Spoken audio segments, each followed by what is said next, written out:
อืมมึงไปด่ากูในซองอีซอนน่ะมึงอย่านึกว่ากูไม่เห็นนะคอมเมนต์น่ะอีพรสวรรค์นะมึงนะมึงเดี๋ยวกูสืบกูจะจ้างคนสืบว่ามึงอยู่หม่องใดในเมืองไทยกูบอกมึงซ้ำนั่นล่ะเดี๋ยวไม่มีปากกินเข่าเดี๋ยวมึงจะนอนหยอดข้าวต้มเดี๋ยวมึงจะรู้สึกกูสิบอกให้มึงอย่าให้กูรู้ว่ามึงอยู่จังหวัดผู้ใดสืบอีพรสวรรค์ได้บอกมนพี่น้องมนสิมีรางวัลให้หามาเลยอีพรสวรรค์น่ะ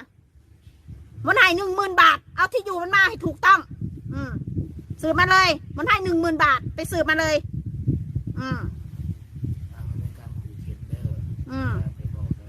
เอาเลยเอา